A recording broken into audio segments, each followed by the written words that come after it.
And here we are. Put me in, coach. I'm ready to play. Good evening, Explorer Nation, and welcome to Looking Back with Lynskey, live with the boys of summer. It is a great honor to do this with four of the greatest athletes and greatest guys in the history of Columbus High School. And at this time, I'd like to introduce our very special guest tonight. And before I do that, I'd like to thank them from taking the time out of their busy schedule in spring training to do this with us tonight. So, the first of the four, a state champion when he was here, a star outfielder for the University of Miami, a World Series champion, one of the best center fielders in Major League Baseball over the last decade, from the class of 2003 and the Los Angeles Angels, Mr. John Jay. What's going on? Welcome, John. Thank you for being here, brother. Super pumped to be here. And our second explorer, a two-sport athlete extraordinaire, an Olympic silver medalist, now an infielder for our own hometown Marlins. And this is a true Hollywood story from the class of 2008, Mr. Eddie Alvarez. Welcome, Eddie. Hey, John. How you doing, man? Good to see you guys again. Both Johns, I guess. Yes. What's up, Couple Ed? Johns tonight. Thank you again, Ed. I'm glad we solved our technical issues. It's all good. I'm glad to be here. Thanks for inviting me. Our pleasure. Now, coming to Columbus High School as a Braddock outfielder, he turned into one of the hardest throwing pitchers in the history of Columbus High School. He went right into professional baseball and is now entering his fourth season with the Colorado Rockies. From the class of 2012, welcome Mr. Yency Almonte. Hey, Yency. What's going on, guys? Thanks for having me. Thank you for being here. And one of the toughest competitors in the history of Columbus baseball. He was Dade County Pitcher of the Year as a senior, an All-American at overcame Tommy John surgery to become an integral part of the Detroit Tigers bullpen. From the class of 2013, welcome, Mr. Brian Garcia. Thanks. Appreciate it. Hey, Brian. How you doing? All good. So here we are. Again, we can't thank you guys enough for taking the time out to be here. And before I go any further, special thanks to my associate here, Mrs. Melissa Marty, who's making things happen for me here. And behind the scenes, Mr. CCNN himself, Mr. Omar Delgado. Thank you all. So let's talk a little baseball, shall we? All four of you are in spring training right now. Is just getting started. And so a year of COVID and now spring training and COVID. How is that going? How have you guys adapted? As we've adapted at school, as everybody's adapted in society, how has baseball adapted to COVID and dealing with it? Yeah, it's been it's definitely been different. But just like you said, we're all going through this together in every profession. So for us, it's been a lot different. Where baseball behind the scenes is such a game of camaraderie and getting to know your teammates and really hanging out with each other, so that when you're on the field, everything just kind of goes together. And I think that's been the toughest thing for me personally, and what I've seen is not being able to spend that time together with your teammates to really form that bond to go out on the field to win. Okay. What do you think, Brian? I mean, like you said, it's tough because, and what John said, the camaraderie. We can't be hanging out too much outside of the field and outside the complex, but we're doing the most we can out of it, and just being safe, practicing social distancing while we're inside and wearing masks. We go through the same things as I guess anybody else. You gotta remember to get your mask when you get out of the car. It's happened to me a couple times. I get out of the car and I'm like, I forgot my mask. I gotta go back and get it. But it's just kind of the new normal, as people say. Don't forget your tier 1 pass as well. Oh yeah. Yeah, and I think I use that. I already paid $75 for the new one. Oh man. I think great. That's rough. been nuts. I think more at the field. At the field, you know. Right. You know, You're I say in your like you locker. can't. You know, we have limited time now. Where you know before we had you know time to just kind of be. We're trying to be safer and you know keep social distancing. So they're letting in only you know waves of guys at the time. So you really don't even see you know all your teammates and stuff like that. I guess that's the point when I was trying to make where it's kind of different with everything. Yeah, We're Yeah. just they're adapting. recommending us to leave before the games if you're not playing. Like, that never Right. happened. Yeah. Yeah, it's pretty nuts the adapting that we've had to do. For example, at least in this organization, the Miami Marlins, I mean, they only let a certain amount of people in the weight room at a time. You know, our dining with breakfast, lunch are outside in a tent with social distancing. We're just kind of going and adapting through all the protocols that we have to, you know, basically follow ever since last year. So it's been nuts. It's been nuts. Making a debut during this crisis was an experience in itself. That's very true. Very true. As I was mentioning to you guys before we went on the air, I wanted to come up with some, you know, maybe different kind of questions, a little bit more of a human interest thing. So this is for all four of you. You know, whoever wants to answer first is fine. You guys are in spring training right now doing physical preparation. That's part of spring training. But what do you guys do to prepare mentally? Are you guys into meditation? Do you practice visualization? Do you have rituals, superstitions? How do you guys approach the game mentally? That's a John Jay question. You can throw it at me. Attack it, baby. I mean, if you're gonna put me in the spot, I think you know, baseball is 90% mental. So I think for us, it's huge in our routine, and we all do it in a different way. I know for me, especially in the off season, I like to get into yoga, kind of, you know, free my mind and get lost with my breath in yoga, and that's something that's helped me out a lot.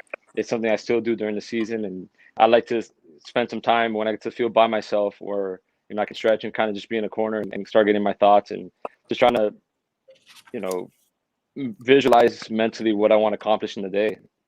You know, when I get to the field, you know, it's usually you're going to stretch, go to the weight room, work out a little bit, then go watch some film on the pitcher, and then go into our routine to BP. So I think we're constantly, you know, doing just little ways of preparing our mind. And like I said, when I'm watching film on the pitcher, I'm visualizing, you know, the pitch that I want to hit in my zone. You know, when I faced Yensi before, and I'll watch film on him and kind of see what his pitches do, what he's trying to do out there, and then, you know, visualize my plan and try to go out there and attack it during the game. How do you approach it, Yancey? Because Just going off. you don't know if you don't know when you're gonna get in the game. So you and Brian have a completely different approach, I'm sure. Yeah, I think yeah. For me mainly, like it's like pretty much like what John said. For me, I think my routine will start at 4 p.m. a couple hours before game time, just where I can sit in my locker, put headphones on, and then I'm on my iPad and just looking at hitters and seeing their tendencies. Like for example, I'm going to see John, and I've seen John's 10 for 11 in his last couple at bats. I just want to see what he's hitting, what's he sitting on, what count, and just like things like that, just little things like that. I'm sure I've or see Eddie, I'm going to try to do the same thing with him, and then just how many times he's seen righties in the last couple of days, and just seeing what pitch is we pretty much sitting on more than anything. That's just what I was saying. Like I said, like John said, also visualizing how my pitches can work against him. Brian, you believe in visualization? Yeah, I think I do a pretty good amount of it. I especially like you know, like now in spring training that we kind of know when we're gonna throw. You know, you picture what you're gonna do, what you're working on. Especially in spring, you got things you're working on that you're, regardless of the situation, you're gonna put into practice. So you know, just the night before for me, usually I don't want to do it before the game because I kind of will get in my head and start thinking too much. So I'll do it the night before and visualize what I'm trying to do. You know, just picturing any righty or lefty in there doesn't like a figure. Honestly, it's not like a specific player. But yeah, I mean, I've done pretty much everything in the book. You know, you just got to find what works for you. Eddie? Yeah, I mean, just like all these guys said, a lot of it is routine, and I think I'm a big believer in time management and organization. Clearly, I need it since I got on this chat a minute before we were going live. But it's huge. I mean, I'm big into meditating pregame, and I know it's probably a big no-no for a lot of guys. But I need a form or an escape from my mind. I've always been a guy that my mind runs 1,000 miles an hour, so really big into that, and just organizing, being aware of time. I hate feeling rushed, so I'm always usually the first one on the field, so I can get my prep work done. And the same with video work and all that. I like to get that done early in the day, write in my journal my plans, and kind of go about my day, just so I can go out on the field and perform to the best of my ability. Because this is a game that's very difficult to control the outcomes of situations. It's just tough. Okay. This came up when we first started talking about getting to know your teammates in a COVID situation, everything. So here's a question: what makes a good teammate? What makes a good teammate? Man, someone that's engaged. I think that's huge. I had the pleasure. Well, I've played with Yensi a while.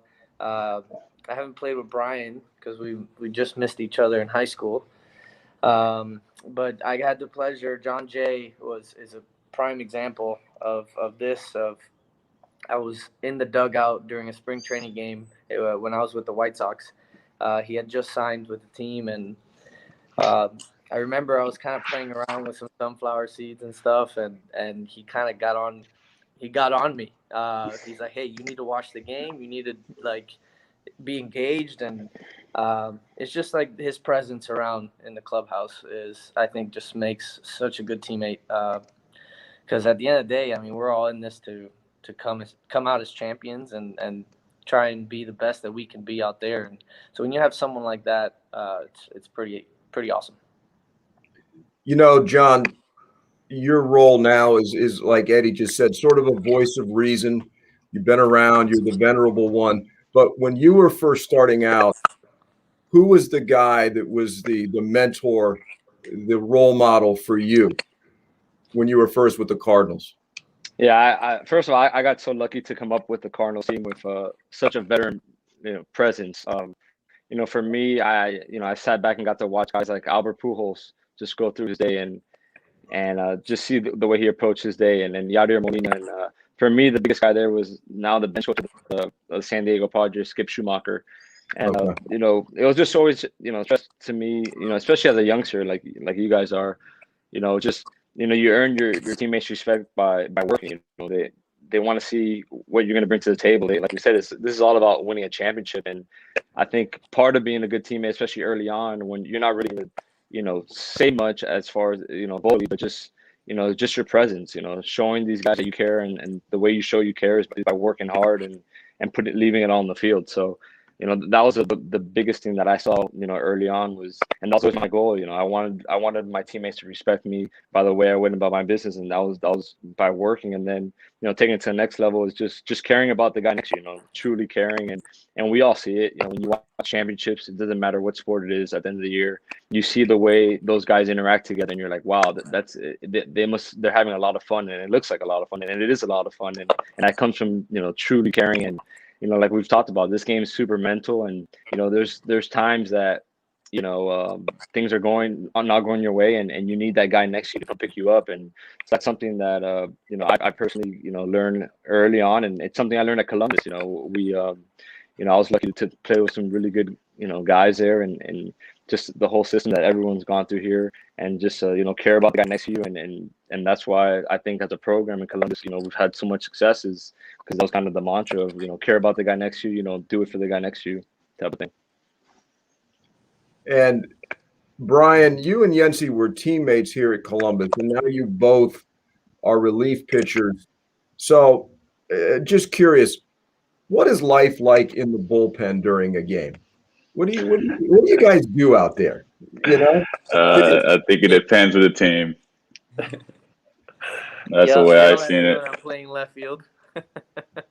Yeah, I think Good it's place a to be, special man. team. Like with I'm sure John can tell you when we're with us, we have a little room in our bullpen where we'll watch the game, and sometimes it's not even baseball on TV. It's not it's like a basketball game, and it's funny. And then it's just like everything that you should be doing, you're not doing.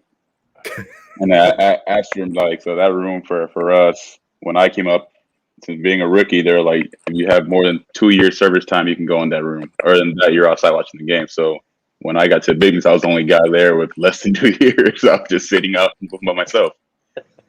And you could just hear the guys talking about, oh, the Lakers did this, guy, and I'm like, what are you guys doing? And I peek my head in there, like, hey, get out. I'm like, I gotta get back out, and it's like, So I think it's different with every team you're on. Yeah, I mean, Right. you can have any sort of conversation in the bullpen. Sometimes you just get down this rabbit hole conversations that you don't even know how you got there. But it's kind of weird. It's things like that, and then like a switch is clicked, and we're ready somehow. Yeah. It's a quick switch, and it's something you really got to learn how to do and adapt to. Like I remember going from being a starter in high school my last year to at being a reliever. It was kind of quick that you had to realize, all right, now I got to be ready, even though I was fooling around 10 seconds ago.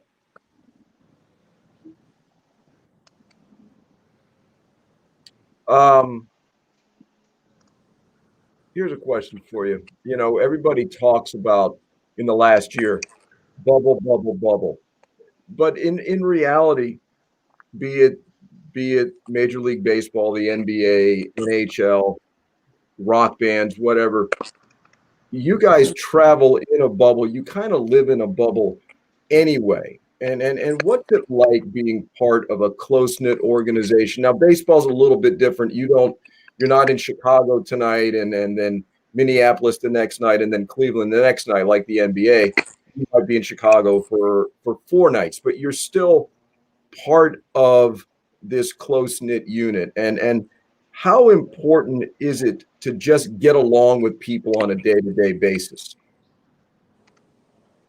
I think it's huge, man. It's you see the guys you play with for 8 months if you count spring training, way more than you see your family. Yeah. You gotta really have a good chemistry and good camaraderie, or else going to work is just gonna be miserable every day. There's nothing worse than having a teammate that you feel like you can't even communicate with. You want to be able to be friendly with everyone and talk to everyone and have a good time going to work. So I think that's the biggest thing for me.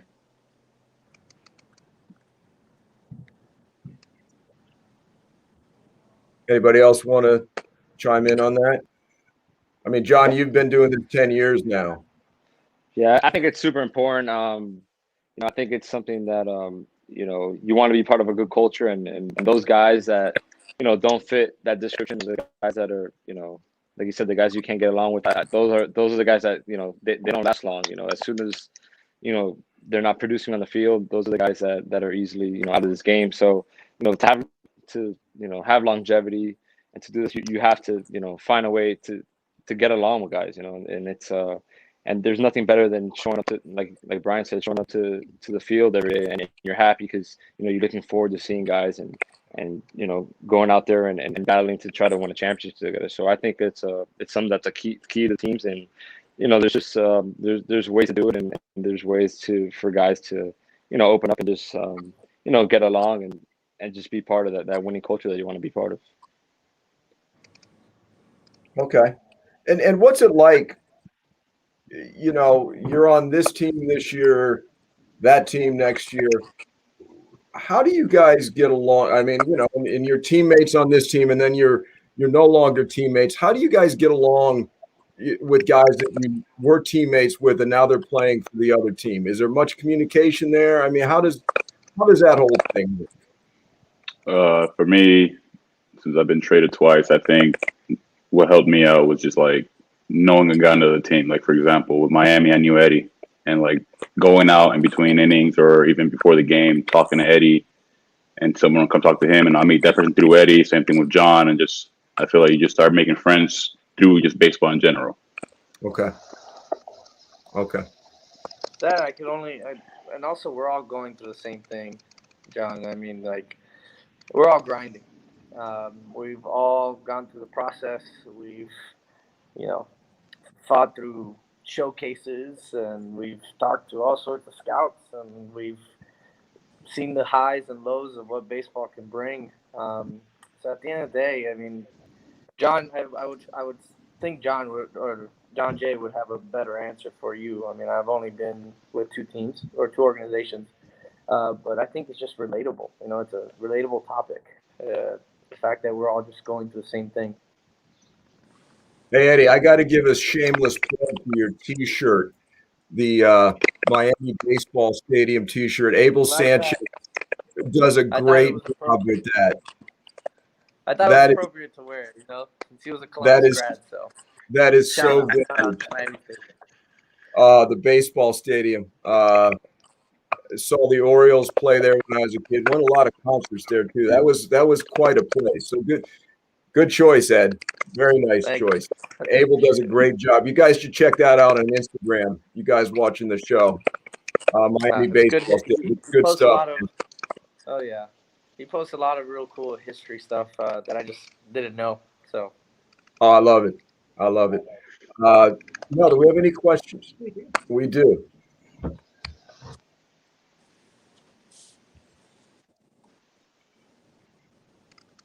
Okay, from Matt Panzer. Hello, Matthew. Matt would like to know what it's like for you guys playing in the Major League Baseball cathedrals, Yankee Stadium, Wrigley, Fenway.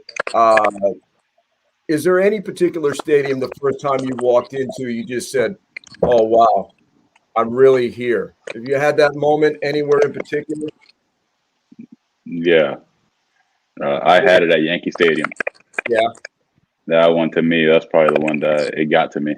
You pitching there, that place was loud. It was really loud, and I got called in. I think it was like maybe the fourth inning. Our starter struggled in the beginning, and then I came in, first time facing against Gary Sanchez, and that place is erupting. And I'm just like, all right, I gotta calm down and just throw strikes. But I think the atmosphere and the adrenaline helped me, and then I was just able to get through it. That's a good one.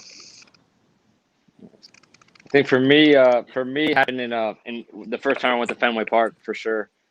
Okay. It was during the World Series, and just to see the atmosphere, and you know, just such a historic stadium. So for me, that was definitely the one that got me in that. And I enjoy playing in Fenway. Wrigley Field, the same thing. I love the kind of the old school, you know, just the grandstands. And for me, those stadiums remind me of like the Orange Bowl that I grew up going to. So, you know, that's that kind of, I guess, nostalgic for me in those older stadiums like that. Oh, the Orange Bowl. Yeah.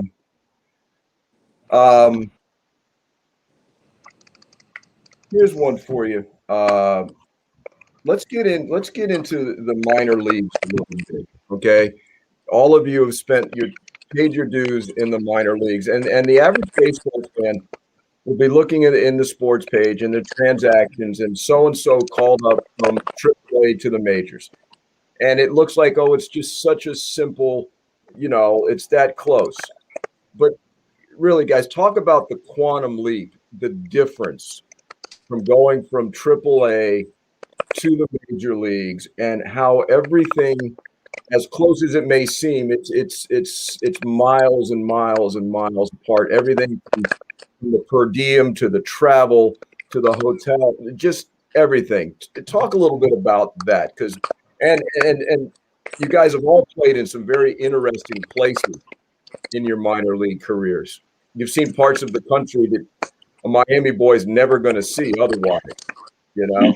So talk a little bit about that. I think going into getting called up to the big leagues, I mean, you're obviously super excited and pumped to be there, but you kind of have like that sense of like, what am I getting myself into? Because everything is so much like like you said, the grand scheme and everything is a huge deal. Yeah, you got the hotels, you got everything, and I remember it was my first road trip, so I got lucky. My first two games were day games, so quicker day, you know. My first road trip, we were in Kansas City, and I get to the field at like noon for a 7 o'clock game. And I'm like, I got so many things, new things to do, like scouting reports that you don't get in the minor leagues. You got an early BP. I've never even heard of that. I got to be out there to shag for an hour, and it's like I remember after that day, I think I forgot who I told, but I was like, I have never had a longer day in my life, and I've been on a bus for 15 hours. I've been traveling across the country on a bus, and this is by far the most tired I've ever been from playing baseball. Yeah, those bus rides aren't fun. I mean, 13-hour bus rides. yeah, and I think Yeah. that's what people may not understand, Eddie, and what you and Brian are just talking about. AAA to the majors, travel is completely different. What is the per diem in AAA? What do you mean, like meal money, like on the road? Meal money, yeah. Meal money? It's Yeah. like $30 a day. $30 a day. Something. It's like 25 or Something 30 like for that. a day? And Yeah, something like that. what is it in the major leagues? Now in spring training, They don't give us meal money. like 200 a day almost. No, not Wow. that much. That's a lot of Yeah, money, man. Now if you I count the eat at living, McDonald's every day Yeah, for but that kind of. so we get per diem, but we're also paying clubhouse dues every day. So that kind of evens itself out with the cost. But I mean, it's such a difference going from the minor leagues to the major leagues. Just everything drastically changes from food, travel, just the amount of attention everything gets. Fans, stadiums. I mean, I know for me a big adjustment was stadiums. Now we're playing in stadiums that have, they go 50 rows up, 60 rows up, or whatever the case may be, instead of a minor league stadium. So I know in the beginning on defense, I had to get used to the ball kind of just getting lost in the stands for a little bit and then coming out. Just how consistent guys are in the major leagues. I think that's the biggest thing that shocks you right away. Where in the minor leagues, there's a ton of talent, and yeah, there's days where guys are on and they're at their best, but just the level of play and the big league level is just, I think that's the one thing that really just shocks you right away. Where balls that get hit, I guess the pitcher, ball that usually will get hit, and you're like, oh, that's a double on the gap or something. The center field is running it down, or the shortstop makes the play. So the level of play gets so much better. Or even pitches that guys make that they're like, oh, he's not gonna hit this, and they find a way to hit it. So everything just gets elevated, to a big point. And it's always funny. I know that, whenever I've rehabbed in AAA or the minor leagues, and you're watching the game on TV, and it's like, it just looks like, oh, he took that pitch right in the middle. Why didn't he swing? Or this and that. And you get up there and you see how fast the game is and how what skill level it is. Like I said, with the consistency of the game. Okay. You gonna say something, Yancy? Yeah, for me, I think the jump for me that was different in the minor leagues was probably going from AA to AAA. Because for us, we will go bus rides in AA, and then AAA we started taking these red eye flights. And I was still a starter, so I remember when I got called up, I was in Hartford and I had to go to New Mexico. So I get in New Mexico, and then my first start, I want to say, was in Reno. Might have been Reno, Nevada. And we literally, I got told to wake up at 3 in the morning and be at the airport by 4. Get on this flight. Our flight was delayed, so I was told that we're gonna get to the hotel. I was gonna get like 30 minutes to like try to take a nap and then get ready to go start a ball game. Wow. And then I think, like John was saying, the level of play started there, just because AAA had so many guys who were up and down from the big leagues, just guys who had options. So they're like this team's number 2 prospect, and they're just going up and down from AAA in the big leagues. So you start seeing the approaches on hitters are way different. The pitches are completely different. I'm sure Eddie and John can tell you. I think one thing that stood out to me was that in the minor leagues, I can throw a slider that can bounce 50 feet short from home plate, and they're going to swing at it. Got a AAA in the big leagues. It's like it's not a strike or looking like a strike. They're not going to swing at it. Okay. What was your favorite? If you could pick your favorite minor league city that you played in, visited, whatever. Was there a good minor league city to be in? I know Brian, you got to spend time in scenic Erie, Pennsylvania. I know that. Yeah. Not great. That's definitely not the favorite. Yeah, I think where Eddie said, I only played there 3 games. I played there against Eddie. in 2017. Charlotte's a really good city for sure. That'd be a good place to play. I heard that one's nice. It's like it's a big league city. We're right next to where the Panthers play.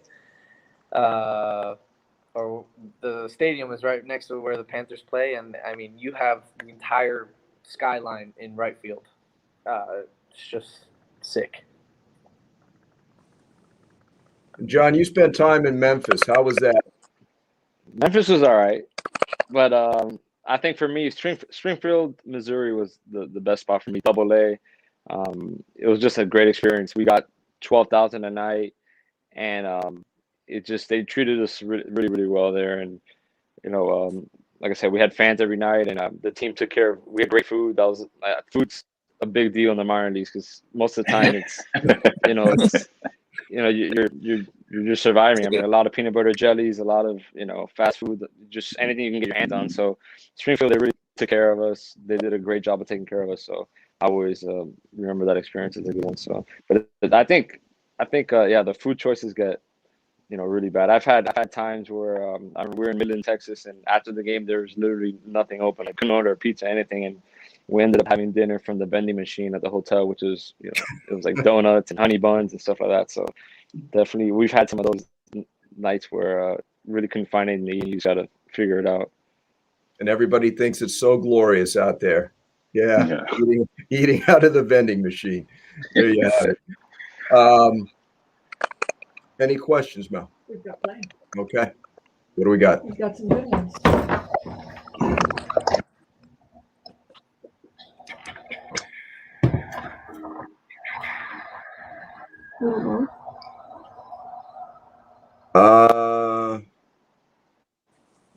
This is I'm paraphrasing a question from Sebastian Brochi.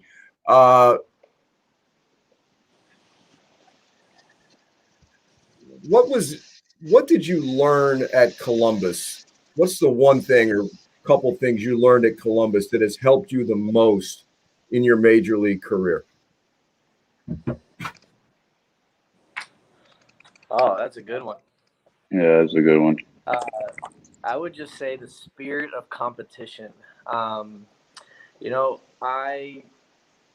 was always introduced in really good, like, organized baseball or speed skating at the same time was very organized as well. But when I got to Columbus, our coach was Joe Weber, who's still there now. I mean, he runs it like a tight ship. I mean, it was no joke when I showed up there as a freshman, and how they did infield outfield like I've never seen before. So I think it's just the competition, the spirit of competition. Okay, good answer. I'll say for me it was the brotherhood. That for me is probably the main thing. Just like when I went from Braddock to Columbus, and the first thing I did when I walked in with Webb and my mom was I remember Luis Collazo was at the right field where they sell the food. I forgot what it's called, the concession stand. He's at the concession stand. Yeah. And I'm walking in with my mom and Webb, and he ran outside, and he's like, "Please tell me you're here." And I was like, "I've been seeing you since I was like 12." But I was like, "Nice." And then I see Eddie, and I see other guys I played with growing up, and I was like, "Oh, I'm gonna love it here." And first thing I saw when I went first to the school was just like the way everyone treated me, and it's like we've been together our entire lives. So that for me it stood out, and I carried that into minor leagues, into the big leagues. Okay. Mel, can I see the yes. Got a good question here, fellas. From Jordan Almadral. Hey, Jordan. For all of you, was there a player, teammate, or opponent, it doesn't matter, that you were absolutely starstruck to play or be around, that magic, like, aha moment? I can't believe I'm playing against this guy. I'm in the locker room with this guy. Is there anybody like that just stands out to you? For me, Nolan Arenado. Just seeing what he was doing and all the Gold Gloves he's won, and just pretty much being the best third baseman in baseball, in my opinion. And then seeing him do the minor leagues, and then I get called up and I'm next to him in the locker room and he's playing third base on pitching. That to me was just like, all right, this is the real deal. I'm gonna see this guy make some plays. Yeah, I have the pleasure of playing with Miguel Cabrera, which is pretty cool. You Yeah. know, watching him win a World Series for the Marlins when I was 3, when I was, in elementary school. It's pretty cool to say that I get to play with him. And then hopefully this year he's going for 500 homers and 3,000 hits. So that'd be cool to see him do. Yeah, those are milestones. Absolutely. Yeah, for me, it's gonna be Albert Pujols. Getting to play with him, he was MVP. I mean, just he was on his run that he was at. For me, that was the one guy that was like, wow, I'm teammates with him, and I get to be on the same field with him. So it's pretty cool that we get to be teammates right now again. So it's brought back a lot of those memories that I've had, and a lot of I'm telling him a bunch of stories from when I was younger and like that he has no idea about. So it's pretty cool. That's great. That's great. John, I was going to ask you, you were on the first state championship team here, which was huge for this school. And then you won, a World Series championship, and you got to be on the cover of Sports Illustrated. How did it feel to see yourself on the cover of Sports Illustrated? That had to be pretty cool. Yeah, that was one of the most surreal moments I've had. I grew up a huge fan of Sports Illustrated, looking at the magazines and all that. And then during the World Series, for me to be on the cover of, if you look at our roster, I'm probably like the 15th guy there in that roster. So, with our Pujols and Yadier, all these guys, and then for me to come out on there was something that was pretty cool. And then it's kind of funny where I was actually out on the play, but no one really needs to know that. Even no, yeah, that's irrelevant. All right. But so yeah, that was a cool moment, and yeah, those are some of the defining moments in my career for sure. And it started at Columbus, winning the state championship there, and that's something that I always revert to. When you're in pressure situations or you're in those moments where, I was in the minor leagues, we got to win the minor leagues as well, but just always hanging on to that, and then going from Columbus and that atmosphere and us winning to UM and just it was a huge stepping stone for me in just in everything that kind of I embody in my career was trying to win. Okay. Another good question for Eddie. This is from Omar, Mr. Delgado. Eddie, he wants to know what it's like to be managed by Don Mattingly. Oh, Donnie brings such a great attitude every day, man. I mean, he's very like chill, low key, but that's a true competitor. I have a great relationship with him, thankfully. But I've learned so much from him. Actually, a couple days ago, I went through my old trading cards and I found a 1991 Don Mattingly baseball card. Got it signed. Real proud of it. So no, but his presence is so infectious in the clubhouse. It's pretty awesome that I get to call him my manager. That is pretty cool. Yes, indeed. This question will lead you into Webb. Introspection Webb. Okay. This is from Matt Panzer again. We were going to go here anyway. How critical is the work that Webb and his staff did with you guys in your development that got you to the collegiate and professional level? Thank you, Matt. Let's just talk about Webb for a minute, because Webb is the common denominator for all of you guys. There's a number of years between all of you. The common denominator is Webb. Talk about Webb for a minute, and the influence he's had on your lives, not only as a baseball player, but as men. I think the biggest thing for me was discipline and accountability, and he held us accountable every single day. And I think that's the biggest lesson that I took from it, where he had expectations of us that were high expectations, and he made us believe those. And every single day, he held us accountable on the field. And so for me, it was the discipline, and that's what it takes to play at Columbus. Is it takes a lot of discipline. It's not about, I'm going to show up one day and then no, every single day I learned I had to give it my best, because it was a competition every single day, and it didn't matter who you were, you're going to go out there and compete. And I think that's the biggest thing that, that I got to do there. And then that's helped me continue and to this day. Very good. Very good. Yeah, Webb was very good about, you had to earn your spot almost. I know I had to play on the freshman team and then the JV team. I didn't play varsity until I was really a junior with Yancey when he was a senior. And, you just have to earn stripes and wait your turn almost. And, it kind of weans out the people that don't want to do that. But I was always, I had no question that's where I wanted to be. And I remember, I think I was a sophomore right after Jay had won the World Series, and he came back and gave us like a little speech once in the little auditorium we have. He was like, said the same thing. Like, I think he had to be on JV as a freshman. And he's a World Series champion as a freshman. You're on the freshman team as well. So he was on the freshman team as a freshman. It's like, I mean, if he's a World Series champion, I can't be complaining that I'm on the freshman team or the JV team. So, it's just wait your turn and continue to work hard and hopefully you'll be able to make it just like Jay did. Brian, one of Webb's favorite stories is the first time you pitched for him when you came in against Belen, first game in Marlins Park, and you've got to close it out. And we can't really say what you said when you got to the mound, but Webb loves to tell that story. What was that experience like? Your first time pitching for Columbus High School against Belen in that pressure-packed situation. It's got to be a great memory for you. Yeah, it's awesome. I mean, it's kind of like that first high school memory, like high school baseball memory of varsity baseball and stuff. And then right after that, my recruiting process kind of kicked off, which was awesome. But yeah, it was pretty crazy because I wasn't really expecting a throw that day. It was the first game ever at Marlins Park, where I was the 5th best pitcher on that team, if that. So I, just was enjoying the experience, BP on the field, having a great time. We were winning. And then things just kind of started heading south there in the 7th inning. And he told me to go warm up. And a few pitches later, I was in, and I was just so excited. And, and it's one of those memories you'll always remember. Absolutely.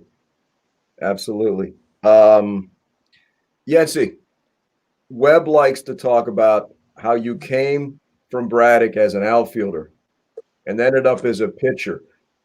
How'd that all go down?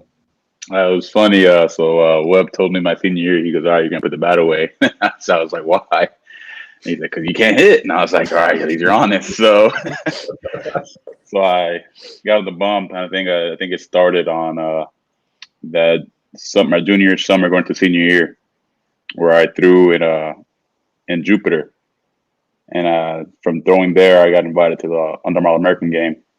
And that's when I really started pitching and working with Webb and just doing bullpens and everything we needed to do. And just going back to your saying what Webb helped us with, I think what he helped me with most was just confidence pitching. Just have that confidence and just know that I had what it took. I threw hard and then we were hooked on a slider. And just had that confidence to throw what I knew I could do. And I think I had him for the math teacher also. So we'd just be in class and he would ask me, hey, we're playing this team today. What do you think? And then I remember when we played McCarthy, I told him I wanted the ball. I was like, I want the ball for that game. That's one team I want to pitch against. And I think that was one of the best things we had because that team had, I think they had a Nick Travieso and I think they threw Andre Martinez that day. So it was like a battle. We just went back and forth. And I think if I remember correctly, I want to say Obregon hit a home run that gave us a lead. Yeah. And then I told the guys in the bullpen, and then in my bullpen in the dugout, I'm like, I'm winning this game. Just give me a run, I'm going to win this game. And it happened. So I think that's probably the thing that helped me out the most is the confidence he gave us. And the team we had it was a fun team to be around. The man can put teams together. There's no question about that. He brings out the best in what he has. Here's a question for Eddie, Brian, John, really injuries. Injuries for an athlete. I mean, your body is your tool. And, it'd be like a photographer or an artist losing their eyesight. you know, Brian, when you ruptured your elbow and had to have Tommy John surgery, what was the thought that went through your mind when that happened? So actually, when I first found out that I needed it, or if I not found that I needed it, I found out it was torn. I was gonna try to rehab it. I remember telling my parents, like, if I need surgery, I'm just quitting. I'm not doing this. I can't not play for 14, 16 months. Like, what am I gonna do? But then when I finally decided to have the surgery, you put it in the rearview mirror and you're just like, okay, now it's time to work. And, figure out a way to get back and be just as good, if not better, than you were before.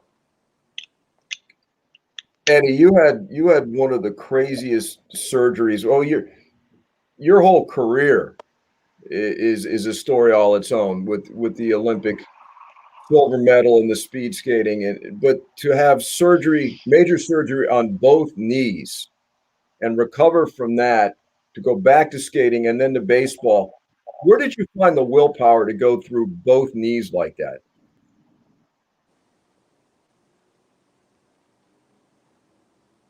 Found out that I had almost 14 tears in both knees combined and my patella tendons. I mean, there was nights where, or there was mornings that I would wake up and my knee was the size of my calf. Um, it was a scary moment. And on top of that, I mean, the doctors couldn't tell me that they were 100% certain that I'd be able to maintain a squat position at the amount of G forces that we create on the ice ever again. Uh, so it was a very trialing time mentally for me. Just being bedridden for over a month. Not being able to leave the living room bed that my mother had created. That was crazy. So I had to learn. I picked up some hobbies, guitar being one of them. Learned how to play the guitar, but it also gave me a lot of time to reflect on what I really wanted in life. And I don't think that if I did not go through that struggle of coming back, I wouldn't be in the position I am today. Just because there was a lot of promises that I made to myself during that time, and just I was just gonna give it everything I had. So that's what I did. The doctor did both knees at the same time. I think it was No. over 7 hour surgery, and the grueling road was ahead of me. Yeah, I would say. And here we are. You know, that's We to are. your credit, Ed. And John, you've gone through the wrist and the forearms and the hips and the shoulders. Uh, it takes its toll. How do you deal with the aging process in your body? And what do you do to overcome all? It's going to happen. It's like miles on a car. It's going to happen. Yeah, the thing is, biggest thing for me is I'm constantly just trying to learn from anyone I can. That's been the beauty of me playing on so many different teams the last couple of years and meeting so many different training staff. So I really like to pick their brain on what the latest the latest either technology that's going on in the strength world and the conditioning world and nutrition. So I think I've really evolved a lot with that, and my eating habits and just workouts. The older I've gotten, the less I've lifted heavy and gone more into stretching and still doing cardio and running and more yoga and Pilates and stuff like that. But I think for us as athletes, that's the name of the game. When we're healthy, that's when we're out there and we're able to perform at our best. But I feel like even if it's not something major, and I've gone through 2 different shoulder surgeries, bilateral adductors, wrist, I mean everything. But I think every year you're something's gonna hit you, and like Eddie talked about, if you go back to those times before where you have worked through stuff and you find a way to battle through it to be out on the field. And there's times that as a pitcher your arm's not gonna feel the best, or as a hitter, your legs aren't you're not gonna feel your legs or whatever's going on. You sprain an ankle, but our job is to go out and perform. So you got to find a way, and I think that's kind of the attitude that we all have is to find a way mentality. Like whatever is going on, all right, here's what I got, what's on my plate, what do I got to do to attack it, and I think that's something that is half the battle in this game. Yeah. I mean, your body is it's your living. It's that simple. You got to try to take care of it. Mel, you got anything? Yeah, a couple more good ones. Here's a good one from Sylvie. Oh, from Miss Galvez Cuesta. Here we go. She's interested in you guys' thoughts on the DH in the National League. Are you for it, against it? Why? And she sends her best and congrats to all of you. Thank you, Sylvie. What do you think? I'm for it. In the National League. Yancy?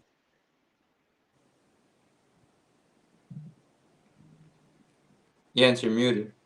Yance, you muted yourself. Better. There we go. Yeah. Okay. I think for me, I love it. I think it just allows a pitcher, at least for us. I mean, in the National League, if the starters go on through 5 innings and let's say he gets into a jam, most of the time they're going to go into the bullpen. Mm-hmm. So he can't really get his whole 5 inning or 6 inning start in. And I think just having it last year allowed us as pitchers just to let the starter go as far as he can go and let him just compete no matter what happens. And instead of just allowing 2-3 runs in the 4th inning and just getting pulled in the 5th, he's going out there 6-7 innings, he can find his groove again. And I think it just made it easier than talking to hitters. I think Trevor Story, our shortstop, he said he felt it was better because it gave pitching players 15 more jobs for sluggers, for guys to hit. And I think it was good. I think it was good for game of baseball. That was a good question. It was a very good question. Here's one for you, for all of you. You guys are Major League Baseball players, and obviously you have people telling you all the time how good you are. You're a star. You're this, you're that. You don't hear no very often. And there's a certain lifestyle that comes with that where reality may escape you. So the question is, who do you guys count on? Who do you rely on to keep you grounded? Family members, old friends, Columbus guys. Who gives you your wake-up call from the reality of Major League Baseball? For me, that's easy. My boys from Columbus. They're the ones that they're gonna be the first ones to let me know to keep it real with me. It's funny. I remember I was with the Padres and I had gone 0-for-4 with 4 strikeouts against Kershaw, and I'm FaceTiming one of my buddies, and he's making fun of me and stuff.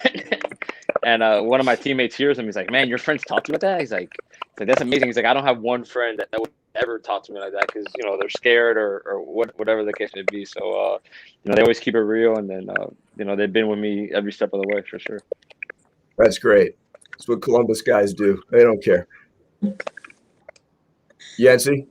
The same thing. I think just friends back home, guys I grew up with, playing Little League with, and I still talk to this day. We have a group chat, and like I said, going back to Yankee Stadium, I give a home run to Judge, and the first thing I see in the chat is when I get on after the game is like, "The ball hasn't landed yet. We might see it come in Miami," and I started laughing. Like, thanks, guys. That's what I wanted to hear.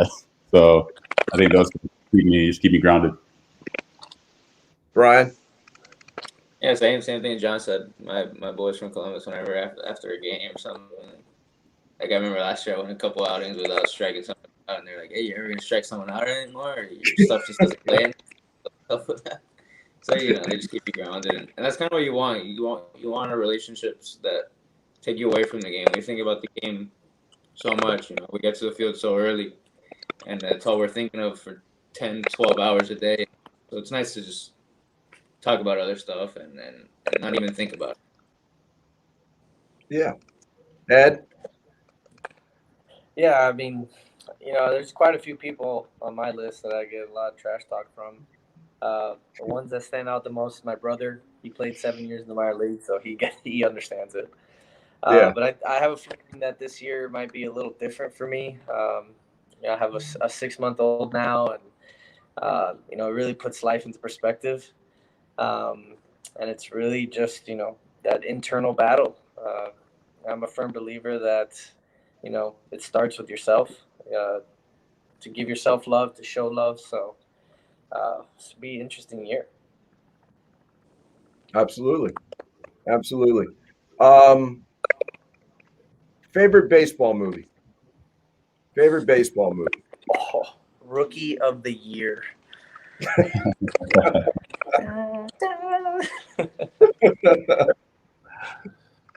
gotta go with class. I gotta go with Sandlot. Sandlot, yeah. That's Can't good. Okay. Major League. Major League.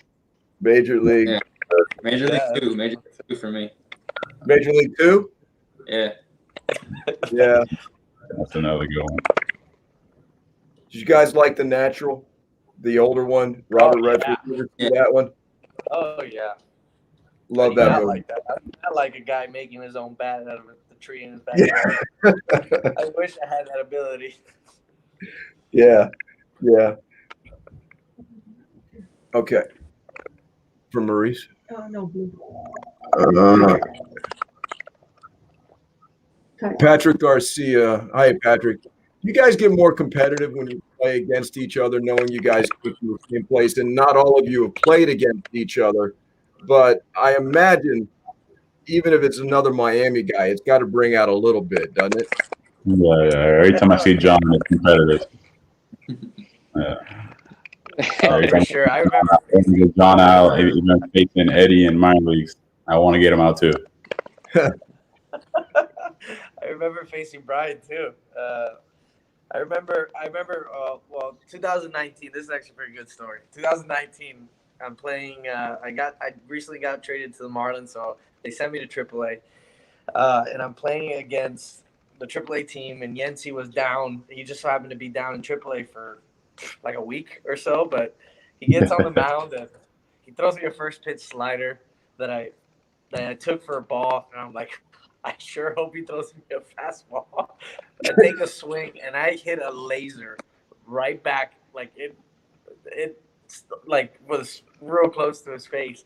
And I got a text message the night after the game saying, "Thanks for the new haircut." It's